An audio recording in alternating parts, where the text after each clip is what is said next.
Quando nós fomos ler 1 Coríntios, para mim te explicar Malacói, eu tive que te explicar sobre os gregos, sobre a ideia de um homem grego ter que servir o exército para poder fazer parte da eclésia. Por isso que o apóstolo Paulo cria aquele adjetivo. Pois é, aqui nós vamos fazer a mesma coisa, só que mudando o contexto. Porque agora nós vamos ler a carta que o apóstolo Paulo escreveu aos Romanos. Não foi a igreja Mevan lá do Luiz Hermínio, aquele bolsonarista desgraçado. Não foi. Não foi a igreja do Malafaia, aquele mercenário da fé. Não foi. Foi uma igreja que estava em Roma. Agora, você também sabe que Roma, ela começou a mudar culturalmente e religiosamente do quarto século para frente. Roma, na época de Jesus, era politeísta.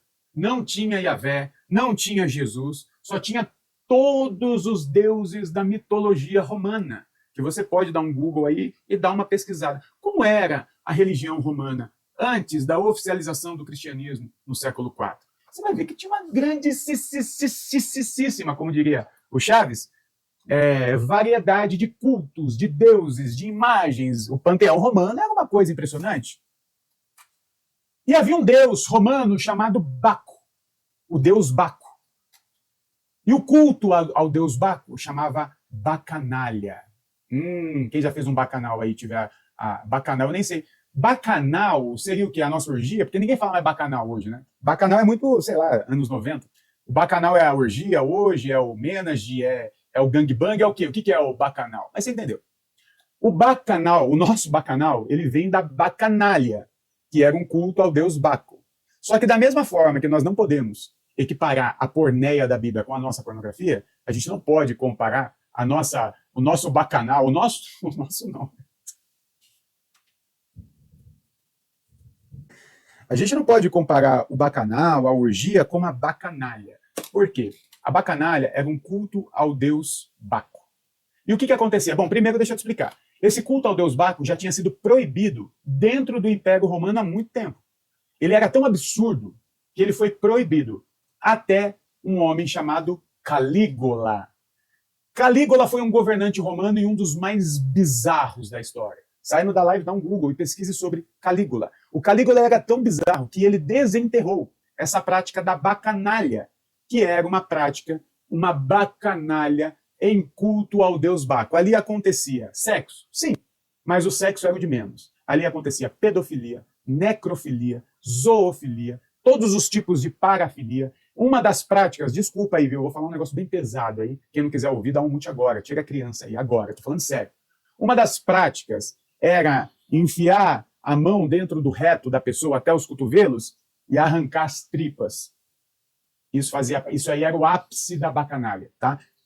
Isso estava acontecendo em Roma, justamente no período que o apóstolo Paulo escreve a carta aos Romanos. Isso é um processo histórico. Você tem que fazer uma pesquisa histórica para ter esse tipo de entendimento. Mas o Calígula estava fazendo a bacanalha novamente no mesmo ano em que o apóstolo Paulo escreve a carta aos Romanos. Quando a gente entra na carta aos Romanos, o primeiro capítulo completo está falando sobre pessoas. Lembra, o apóstolo Paulo está escrevendo aos Romanos, a pessoas que estão tentando viver uma nova vida em Cristo, só que ainda vivem as suas práticas antigas. E tinha gente da igreja em Roma participando da bacanalha. Como que a gente descobre isso? Pelo que o apóstolo Paulo escreve. Porque todo o primeiro capítulo de Romanos, até a parte que o apóstolo Paulo começa a falar sobre as mulheres que deixaram suas práticas naturais, o apóstolo Paulo está falando sobre culto. Quer ver? Eu vou te mostrar agora. Eu vou fazer a leitura para você. Aqui. Porque o que se pode conhecer de Deus é manifesto entre eles, pois Deus lhe revelou sua realidade invisível, seu eterno poder e sua divindade. Tornou-se inteligível desde a criação do mundo, através das criaturas, de sorte que não tem desculpa. Então, o que o apóstolo Paulo está falando? Gente, Deus já se revelou. E se vocês estão buscando Deus aí de uma outra forma, vocês não precisam disso. Agora, olha o que o apóstolo Paulo começa a criticar. Pois, tendo conhecido a Deus, agora ele vai criticar as pessoas da igreja de Roma que estava participando da bacanalha. Pois, tendo conhecido a Deus, não honraram como Deus, nem lhe renderam graças. Pelo contrário, eles se perderam em em vãos arrazoados, e seu coração insensato ficou em trevas. Jactando-se de possuir a sabedoria, tornaram-se tolos e trocaram a glória do Deus incorruptível por imagens do homem corruptível, de aves, quadrúpedes e répteis. Paulo está falando das imagens aos deuses romanos. Paulo está falando, vocês deixaram de adorar um Deus verdadeiro e passaram a adorar com essas imagens de quadrúpedes, aves e répteis. Por isso Deus os entregou. Ah, vocês querem isso? Então que se dane, segundo o desejo do coração de vocês. Eles trocaram a verdade de Deus pela mentira e adoraram e serviram a criatura em lugar do Criador. Por isso, Deus os entregou. Suas mulheres mudaram as relações naturais por relações contra a natureza. E aqui está o texto. Aqui está o texto. A sua tia, o seu pastor, pega esse versículo, o versículo 26, e fala, tá vendo? Deus entregou as mulheres que mudaram suas relações naturais por relações contra a natureza. E ela fala assim, qual é a relação natural? Mulher com homem. Não! Não é isso que está sendo dito aqui. Não fale essa burrice. A natureza do sexo que a mulher deixou de fazer aqui é o sexo pelo sexo.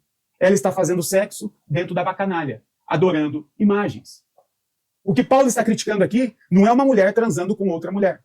É uma mulher participando da bacanalha, transando com outra mulher, com animal, com criança, com morto, com deficiente, adorando ao deus Baco, servindo a Calígula. E o seu tio tem a coragem de pegar esse texto aqui e falar que Paulo está criticando o homossexual. Pois eu diria que está na hora de você mandar o seu tio tomar no cu. Sabe, a igreja gasta tanto dinheiro, tanto tempo. Quanto que uma igreja evangélica não gasta com som, com congresso, com música, com luz, com fumaça, com delírios do pastor, e eles não têm a decência de fazer um estudo que vai salvar a vida de pessoas. Você investe milhões em ar-condicionado e você não investe numa teologia boa para sua igreja, porque você não está sendo afetado por isso, né, seu desgraçado? São só os homossexuais que estão morrendo por aí, né? Deus vai cobrar isso. Deus vai cobrar isso. Não é possível. É essa parte que eles usam para falar sobre a adoração de imagens também? Não, Dani. O evangélico ele é tão jumento que aqui sim, eles poderiam pegar esse texto para criticar uma adoração à imagem, que, entre aspas, é o que está acontecendo. Mas eles vão pegar outro texto. Esse desinteresse, na verdade, é mau caratismo mesmo, provavelmente. Provavelmente, Lê. Obrigado por todo o seu trabalho, pastor, de verdade. Tamo junto. Compartilhe. Será que não tem interesse em fazer o justo ou eles se beneficiam com o injusto? É as duas coisas, né? Como eles estão sendo beneficiados, eles nem abrem os olhos. Alguns, de fato, os donos, os picas aí, os bigode grosso, é mau caratismo absoluto. Mas tem uma galera aí que simplesmente não se mexe. Não quer mudar porque não está sendo afetado. Falta de empatia. Esse é o nome. Já dizia Pitt, respeite a existência ou espere resistência. Muito bom. Então essa carta aos romanos foi escrita no Império de Calígula? Estou perplexo. Pois é. Faz o seguinte, dá uma pesquisada. É o tipo de coisa que qualquer pessoa pode pesquisar. Você vê lá quando Paulo escreveu Romanos. Lógico que a gente não tem a data certa, mas a gente tem uma janelinha ali de 5 anos. Adivinha só? É exatamente quando Calígula está no poder. Pastor, você é engraçado. Estou curtindo muito essa live. Tamo junto, Kleber. Bom, explicado Romanos que nada tem a ver com homossexualidade, e sim com todo esse absurdo que acontecia dentro da bacanalha, não temos mais textos que trata isso. Todos os outros textos vão ser repetições daquelas palavras. O texto de Romanos está explicado. A única coisa que falta explicar é o texto de Jesus. O que Jesus tem a dizer sobre isso? Você já parou para se fazer essa pergunta? O que Jesus tem a dizer? Jesus falou o que sobre isso? Talvez você fale assim, não tem nenhum evento, nenhum encontro. Pois é aí que está. E tem. E foi registrado em 3 dos 4 evangelhos. Jesus se encontra com um homem, esse homem é LGBT, e isso está muito claro no texto, não tem dúvidas, no texto no grego, tá? No português passaram um pano. Ele cura, ele realiza um milagre na vida daquele homem e elogia muito aquele homem. E esse homem claramente é um LGBT no texto. Eu vou trazer isso na quinta-feira, porque amanhã é feriado. Na quinta-feira, na live de quinta, nós falaremos sobre então o que Jesus teria a dizer para um LGBT, tá bom?